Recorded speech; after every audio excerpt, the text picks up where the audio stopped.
मित्रांनो, मागील भागात तुम्ही ऐकलत की ताई तर तिच्या घरी सुखरूप होती, पण आमचा पिच्छा त्या शक्तीने मात्र सोडला नव्हता. आता पुढे आम्ही त्रस्त झालो होतो. रोज नवा प्रसंग आमच्या समोर यायचा आणि हळूहळू सर्वांच्या प्रकृतीवर त्याचा परिणामही व्हायला लागलेला. पण एक गोष्ट लक्षात आलेली की मला फक्त त्याच दिवशी ती दिसलेली. त्यानंतर ती दिसली नाही व लहान बहिणीला, आईला, आम्हा तिघींना ती आजूबाजूला असण्याचा भास व्हायचा. मात्र ती दिसत नव्हती, पण बाबा आणि दादांच्या मागे ती लागलेली. दादा रोज दचकून जागा व्हायचा. त्याची रात्रीची झोपच उडालेली. त्यात बाबांची नाईट शिफ्ट असली तर आम्ही म्हणजे मी, आई व दादा संपूर्ण रात्र जागेच राहायचो. झोप तरी कशी येणार ना. आणि हल्ली तर दिवसा ढवळ्यासुद्धा भीती वाटायची, कारण दिवसाला ताईसोबत घडलेला प्रसंग आठवायचा. एक दिवस बाबांची नाईट शिफ्ट असताना आम्ही सर्वजण हॉलमध्ये TV लावून बसलेलो. झोप येऊ नये म्हणून जागरण करता यावं म्हणून TV वर येईल ते बघायचो. माझे युनिट टेस्ट सुरू होते म्हणून दादा माझा अभ्यास घेत होता. हॉलच्या एका कोपऱ्यात आम्ही भावंड बसलेलो. ज्या भिंतीच्या कोपऱ्यात आम्ही बसलेलो तिथे आमच्या हॉलची घराच्या उजव्या बाजूला अंगणाकडे उघडणारी खिडकी होती. आमच्या ह्या क्वार्टरला तिन्ही बाजूंनी अंगण होते. एक मुख्य दाराकडचे, दुसरे घराच्या उजव्या बाजूला व तिसरे घराच्या मागच्या बाजूला. दादाने मला पाठांतर करायला काही महत्त्वाचे प्रश्न दिले व तो चहा बनवायला किचनमध्ये गेला, कारण आम्हा दोघांनाही झोप येत होती. दोघांची शाळा आणि कॉलेज दुपारची असल्यामुळे थकवा यायचा. दुपारी झोपायला मिळायचं नाही, मग स्वाभाविक आहे की रात्री झोप येणारच. लहान बहीण केव्हाचीच झोपून गेलेली आणि आईला दादानेच सांगितले की तू झोप, आम्ही आहोत जागे. आईला त्या दिवशी थोडं बरं पण नव्हतं म्हणून तिने औषध घेतले व झोपून गेली. आम्ही TV चालूच ठेवलेला. दादा किचनमध्ये गेला. हॉलमध्ये मी एकटीच बसलेली. तेवढ्यात मला आवाज आला. तो आवाज होता पैंजणांचा. मला वाटलं TV मधून येतोय म्हणून मी TV कडे मान वर करून पाहिलं तर त्यावर बॅडमिंटन खेळ सुरू होता. त्यावेळी दूरदर्शन एकमेव चॅनल होतं. नंतर मला परत आवाज आला आणि आता तो आवाज बांगड्यांचा होता. मला वाटलं आईच्या बांगड्यांचा असेल. कूस बदलताना आला असेल, पण पाहिलं तर आई एकाच कुशीवर मगासपासून झोपलेली होती. मी दादाला आवाज दिला पण त्याला ऐकू गेला नाही.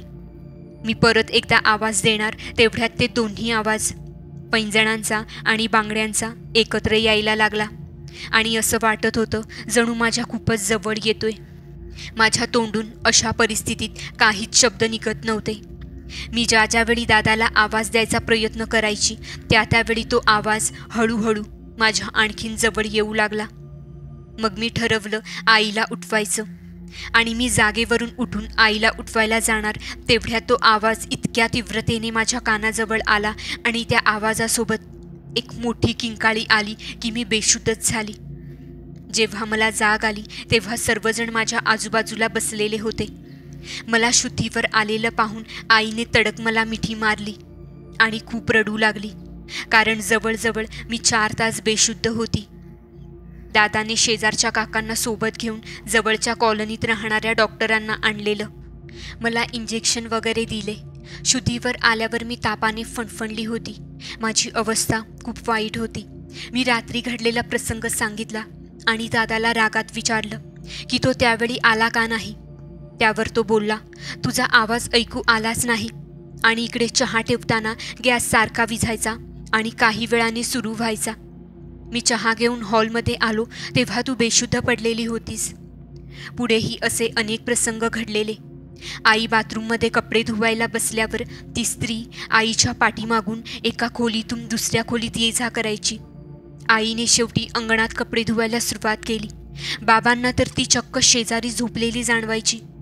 जेव्हा जेव्हा ते नाईट शिफ्ट करून आल्यावर सकाळी किंवा दुपारी एकटेच पलंगावर झोपायचे तेव्हा तेव्हा त्यांना ती अचानक शेजारी झोपलेली जाणवायची. रात्रीला तर हल्ली आम्हा सर्वांनाच आवाज येऊ लागले होते. आई आजूबाजूच्या क्वार्टरमध्ये राहणाऱ्या लोकांना विचारायची की इथे काही घडलेलं का, याआधी कोण राहायचं, कोणाचा जीव वगैरे गेलेला का. पण कोणीही काहीही सांगायचं नाही, कारण त्यांना त्याबाबत खरंच काही माहीत नव्हतं. एक दिवस जो प्रकार दादासोबत रात्री घडला तोच प्रकार माझ्या बाबांसोबत घडला. अशाच एका रात्री आम्ही सर्व हॉलमध्ये झोपलेलो. बाबांची 2 ते 10ची शिफ्ट म्हणून बाबा आज आमच्यासोबत घरात होते. तसे माझ्यासोबत घडलेल्या प्रसंगानंतर बाबांनी कारखान्यात थोडे दिवस रात्रपाळी देऊ नका अशी विनंती केली होती व ती मान्य केली गेलेली. आणि तसेच बाबांनी क्वार्टर बदली करण्यासाठी देखील अर्ज केला होता. रात्री बाबा घरीच असल्यामुळे आम्हाला थोडा धीर होता. त्या रात्री आम्ही निवांत झोपलो. पण निवांत झोप आमच्या आयुष्यात त्यावेळी तरी नव्हतीच. आणि सर्वात जास्त धक्कादायक प्रसंग आमच्यावर बेतला. रात्री बाबांच्या आवाजाने आम्ही सर्व दचकून उठलो आणि पाहतो तर काय, बाबा दादासारखेच स्वतःचा गळा आवळत होते. आम्ही सारेच धावलो त्यांचे हात सोडवण्यासाठी, पण प्रयत्न निरर्थक. आम्ही सारेच इकडे तिकडे खाली पडलो, कारण आम्हाला त्या अदृश्य शक्तीने ढकललं होतं. आई उठून देवघराकडे जाणार तोपर्यंत बाबा पलंगावरून धाडकन खाली पडले. आम्ही सर्व धावत त्यांच्याजवळ गेलो. बाबा बेशुद्ध झाले होते. तोंडावर पाणी मारूनही त्यांना शुद्ध नाही. दादाने परत शेजारच्या काकांसोबत जाऊन डॉक्टर आणले, पण काहीच झालं नाही. डॉक्टरांनी त्यांना दवाखान्यात न्यायला सांगितलं. इंजेक्शन देऊनही बाबा शुद्धीवर आले नाही. त्यांची हृदयगती मंद पडत होती. डॉक्टर ताबडतोब दादांना त्यांच्या गाडीवर बसवून कॉलनीच्या पुढच्या नाक्यावर कारखान्याच्या मागच्या बाजूने मुख्य दार होतं तिकडे गेले. तिथून दवाखान्यात फोन करून ॲम्ब्युलन्स मागवली. आमच्या घरात रडारड सुरू झाली. काही शेजारी देखील धावून आले. बाबांना ॲम्ब्युलन्समध्ये दवाखान्यात नेण्यात आले. आई व दादा सोबत गेले. मी आणि माझी बहीण शेजारच्या काकूंकडे थांबलो. म्हणतात ना, देवतारी त्याला कोण मारी. हो, असंच झालं. बाबा वाचले. त्यांनी कोणाचंही वाईट केलं नव्हतं. मग त्यांना त्यांच्या सत्कर्माचं फळ मिळणारच होतं. अगदी जीव जाता जाता राहिला. गेले 1 वर्ष आम्ही जे सहन करत होतो त्या सहनशक्तीची पराकाष्ठा झाली. आता अजून काय पाहायचं होतं. जवळजवळ सर्वांच्या जीवावर बेतलेलं. पण घराच्या प्रमुख माणसावर अशी परिस्थिती आली तर घरचे काय करतील, कुठे जातील. 4 दिवसांनी बाबा दवाखान्यातून घरी आले. तब्येत पूर्णपणे बरी नव्हती म्हणून काही दिवस रजा टाकली. एक दिवस मी शाळेतून घरी येताना कॉलनीच्या ज्या दीदीसोबत मी यायची तिने मला सांगितलं की तू तुझ्या आईला माझ्या घरी पाठव. माझ्या आईला बोलायचंय, पण तुझ्या आईला सांग ती आमच्याकडे येते हे कोणालाही सांगू नको. आणि तू ही गोष्ट हळूच कानात सांग त्यांच्या, मोठ्याने सांगू नको. मी हो म्हटलं. घरी आल्या आल्याच मी आईच्या कानात दीदीच्या आईने तुला बोलावलंय म्हणून सांगितलं. मी कानात सांगितलं. यावर आई समजली की काहीतरी कारण असावं बोलवायचं. संध्याकाळी चहापाणी आटोपल्यावर आई मला घेऊन त्या दीदीच्या घरी गेली. तिकडे गेल्यावर आम्ही त्या काकूंचं जे ऐकलं ते ऐकून अगदी शॉक लागल्यासारखं झालं. त्यांच्या सांगण्यानुसार त्या क्वार्टरमध्ये एका स्त्रीची हत्या केली गेली होती. पण इथल्या लोकांना फारसं माहीत नाही. त्यांना सर्वांना असं वाटतंय ती बाळंतपणामध्ये अशक्त असल्याने वारली, पण कारण वेगळंच आहे. त्यांनी आम्हाला सांगितलं, आमच्या आधी ह्या क्वार्टरमध्ये एक कुटुंब राहायचं. त्यात नवरा बायको व त्यांचा एकुलता एक मुलगा. त्याचं लग्नही ह्याच क्वार्टरमध्ये झालं. मुलगी खूपच सुंदर होती, पण गरीब घरची असल्यामुळे जास्त हुंडा आणू शकली नाही. मुलगा सावळा व फारसा देखणा नव्हता, म्हणून की काय तो तिला घराबाहेरही निघू द्यायचा नाही. तिने थोडा जरी साज शृंगार केला तर हा तिला मारझोड करी आणि सासू सासरे तर रोजच हुंड्यासाठी तिला उठता बसता बोलायचे. ह्या काकूंचं क्वार्टर अगदी आमच्या क्वार्टरच्या मागच्या बाजूला होतं. त्यांनी सांगितलं की ती मुलगी जेव्हा कधी भांडी वगैरे धुवायला मागच्या अंगणात यायची तेव्हा थोडाफार त्या दोघींचा संवाद व्हायचा, तोही भीत भीत. तिचं सौंदर्य कोमेजून गेलेलं. 1 वर्ष कसंबसं पार पाडलं आणि ती गरोदर राहिली. ह्या लोकांनी तिच्या मागे मुलगाच हवा म्हणून तगादा लावला.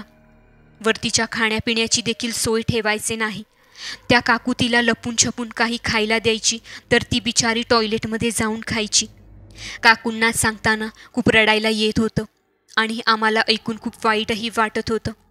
9 महिने असेच गेले व तो दिवस उगावला ज्या दिवशी एक गोंडस मुलगी जन्माला आली. ती हुबेहूब आईसारखी सुंदर, जणू परीच होती. पण त्या स्त्रीची परिस्थिती खूप नाजूक होती. डॉक्टरांनी कुटुंबाला तिची खूप काळजी घ्यायला सांगितलेली. पण मुलाचा तगादा लावणारे सासू सासरे खुश कसे असणार? काळजी तर सोडा, त्यांनी तर त्या मुलीला एक नजरसुद्धा पाहिले नव्हते. नवरा तेवढा दवाखान्यात ये जा करायचा. आम्ही आजूबाजूचे लोक बाळाला बघायला गेलेलो त्यावेळी तिने आम्हाला सांगितलं की तिला भीती वाटत आहे, ती बहुतेक आता वाचू शकणार नाही. ही लोक कधीही तिला मारू शकतात. मला जर काही झालं तर माझ्या मुलीकडे लक्ष द्या, असं सांगून ती खूप रडली. आम्ही सर्वांनी तिला पोलीस कंप्लेंट करायचं म्हटलं, पण ती बोलली.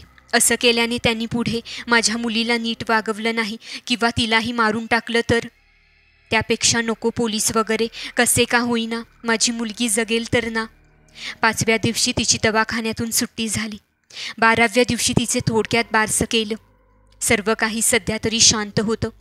पुढे काकूंनी सांगितले की दुसऱ्या दिवशी संध्याकाळी 7च्या सुमारास दोघांच्या क्वार्टरजवळ एक उखरडा होता. तिथे एक मांजर नेहमी यायची. आजही ती तिथेच खांबाजवळ खेळत होती. मी सुद्धा भांड्यांचे खरकटे पाणी उखरड्यावर टाकायला जाणार तेवढ्या त्या क्वार्टरमधून त्या स्त्रीची सासू आली आणि उखरड्यावर काहीतरी फेकून गेली. आणि ती गेल्यानंतर मांजरीने तडक त्याला तोंड लावलं. मी पण उखरड्याजवळ गेली, माझं खरकटं टाकलं आणि घराकडे जायला निघाली. पण मांजरीचा आवाज आल्यामुळे मागे वळली आणि बघते तर काय, त्या स्त्रीच्या सासूने टाकलेला बाळंत घाटा म्हणजे पेज खाऊन मांजर गोल गोल फिरायला लागली आणि काही मिनिटातच ती मेली. काकू घाबरल्या, घरात पळाल्या. घरात सर्वांना सांगितलं, पण सर्वांचं म्हणणं होतं तू नको जाऊ तिथे, ती लोकं चांगली नाही, तुला काही केलं तर.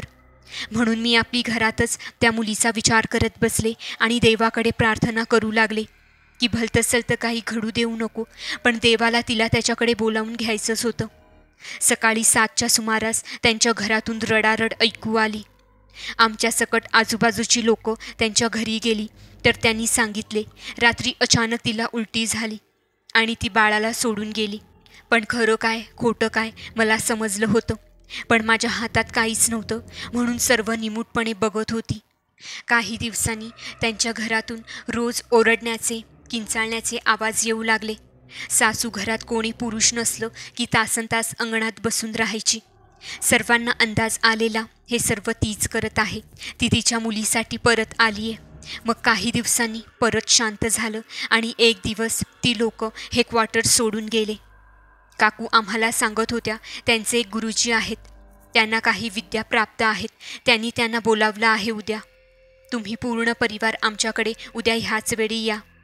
आई आणि मी त्यांना हो सांगून घरी आलो, पण त्यांच्या सांगण्यानुसार ही गोष्ट घरातल्यांना घराबाहेर असल्यावर सांगायची, घरात नाही. मग ठरवलं कोणी कोणाला कसं सांगायचं. आई बाबांना दवाखान्यात चेकअपला घेऊन गेलेली, तिने तिथे असताना बाबांना सर्व सांगितलं व मी दादाला शाळेतून येताना ज्या ठिकाणी तो नेहमी मित्रांसोबत बसायचा तिथे सांगितलं. दुसऱ्या दिवशी सांगितलेल्या वेळी आम्ही पूर्ण कुटुंब त्यांच्याकडे पोहोचलो. गुरुजींनी त्यांच्या विद्येद्वारा पाहिलं की तिची हत्या तिच्या सासूनेच केली आहे, पण ती स्त्री मेल्यानंतर त्यांना छळू नये म्हणून तिचा बंदोबस्त केला होता. आमच्या क्वार्टरच्या उजव्या बाजूच्या खिडकीखाली बंदोबस्त केलेली वस्तू तिथे पुरवली गेली होती आणि आम्ही जेव्हा राहायला आलो त्यावेळी बाबांनी सर्व अंगण खोदून एकसारखं केलं होतं आणि त्यातून निघालेला कचरा फेकून दिला होता. त्यात ती बंदोबस्त करून पुरवलेली वस्तूही फेकण्यात गेली, म्हणून तिच्यावरचे बंधन हटले होते आणि ती परत आली. पण ती परत आली ती तिच्या मुलीसाठी. गुरुजींनी सांगितले की ती तिच्या मुलीला तुमच्या नातूच्या रूपात पाहत होती. शेवटी ती आईच होती. तिच्या मुलीला तिला गोंजारू दिले नाही, लाड करू दिले नाही, म्हणून ती बाळाच्या आजूबाजूला असायची. पण ताई व बाळ तालुक्याला गेले, गावची सीमा बदलली, म्हणून तिने त्यांचा पिच्छा सोडला. पण ती दादाला तर कधी बाबांना तिचा नवरा समजून त्यांना मारून टाकायचा प्रयत्न करत होती. आम्ही गुरुजींना त्यावर उपाय मागितला. गुरुजींनी ते सर्व बंदोबस्त करतील, पण तुमच्यापैकी घरात कोणीच नको असायला पाहिजे असे सांगितले. 2-3 दिवसांनी गुरुजी आले. त्यांनी आम्हाला पुढच्या अंगणात बसायला सांगितलं व घराकडे कोणीही पाहायचे नाही म्हणून सांगितलं. आम्ही तसेच केले. फक्त लहान बहिणीला काही कळत नाही, ती मागे वळून पाहू नये म्हणून मी तिला घेऊन त्याच काकूंच्या घरी निघून गेले. माझ्या मागे तिथे काय घडलं माहीत नाही, पण 4 तासाने दादा आम्हाला बोलवायला आला. विचारले डॉक्टर बोलला सर्व नीट झालंय. नंतर आईने सांगितलं की ज्या ठिकाणी अंगणात आधी तिचा बंदोबस्त केलेला, म्हणजे पूजा वगैरे करून तिच्या नावाने काही वस्तू पुरवल्या गेल्या, ती जागा आता शांत झाली होती. पुढे ती काहीच करू शकत नव्हती आम्हाला. पण तरीही एवढं भोगल्यावर कुठल्याही गोष्टींवर पटकन विश्वास कसं ठेवणार, म्हणून बाबांनी ते क्वार्टर सोडून दुसरं क्वार्टर मिळवण्यासाठी जो अर्ज केला होता त्याबद्दल त्या साहेबांना वैयक्तिक गाठले, त्यांना विनवणी केली व सर्व हकीकत सांगितली. आतापर्यंत सांगूनही ते साहेब काही ऐकायचे नाही, पण ह्यावेळी बाबांनी जमेल त्या प्रकारे त्यांना मनवलं आणि त्यांच्याकडून दुसऱ्या क्वार्टर मिळवण्याचे ऑर्डर आणले. फार वेळ न लावता आम्ही 2 दिवसातच ते क्वार्टर सोडले. पण जाताना त्या क्वार्टरला डोळे भरून पाहिलं व तिच्या आत्म्याच्या शांतीसाठी प्रार्थना केली. गुरुजींनी सांगितल्याप्रमाणे दुसऱ्या क्वार्टरमध्ये आधी गणेश पूजन केली, मगच राहायला गेलो.